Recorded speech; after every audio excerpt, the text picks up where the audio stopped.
दो भाई थे, सगे थे, एक थाली में खाते थे, एक साथ रहते थे, एक साथ काम था, कोई बंटवारा नहीं था, एक चूल्हे पर रोटियां बनती थी। एक दिन क्या हुआ कि एक बड़ा भाई, दोनों भाइयों का एक एक बेटा, दोनों भाइयों का एक एक बेटा था।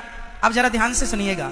एक दिन बड़ा भाई खेत से लौटा तो वो आम के पके पके 2 फल लेकर के आया, क्योंकि उसके खेत में आम थे तो पके हुए 2 आम लाया। संयोग देखिए कि एक आम बड़ा था और एक आम का साइज छोटा था, और उसके इस हाथ में बड़ा आम था, इस हाथ में छोटा आम था। जब वो बड़ा भाई अपने घर गया तो उसके दोनों बच्चे, छोटे भाई का बेटा और खुद का बेटा, दोनों आए।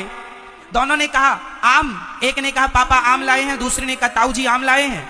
लेकिन देखिएगा, जिस हाथ में बड़ा आम था उस तरफ छोटे भाई का बेटा खड़ा था, और जिस हाथ में छोटा आम था उस तरफ उसका खुद का बेटा खड़ा था। तो उसने क्या किया, अपने हाथों को यूं कर लिया, ये लो आम। उसने हाथों को, उसको लगा कि मेरा बेटा बड़ा आम खाए और मेरे भाई का बेटा छोटा आम खाए। ये तो आम की बात थी, बच्चों को तो क्या पता कि ये कपट कर रहे हैं, पर बच्चों ने तो खाया। पर उसकी इस करतूत को उसका भाई छत से देख रहा था। उसके भाई को लगा कि, तुरंत उसने नीचे उतर के अपने भाई के चरण छुए और भाई से हाथ जोड़कर कहा भैया अब हम अलग होना चाहते हैं। क्यों, क्या हुआ तुझे? नहीं भाई अब अलग रहेंगे।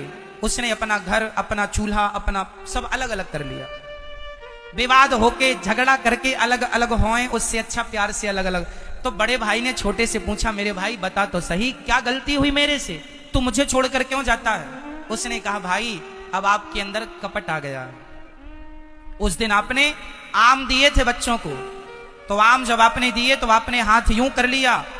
अरे आमों की क्या कीमत है प्रेम के सामने, पर जरा से आम के कारण, जरा सी चीजों के कारण लोग कपट कर लेते हैं। जरा जरा सी बातों का, कोई उन बातों में दम नहीं है। इसलिए मेरी माँ, तुम्हारा बेटा छोटा आम खा लेगा, उससे तुम्हारा बेटा बड़ा बलवान ना हो जाएगा, और उसका बड़ा आम खाने से बहुत बलशाली नहीं, और तुम्हारा छोटा खाने से कमजोर नहीं हो जाएगा।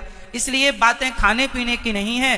कहते हैं जरा सी गलती से शीशा टूटता है, और गलतफहमियों से रिश्ते टूट जाया करते हैं। इसलिए रिश्तों में गलतफहमी ना हो, और विशेष चीज कपट ना हो।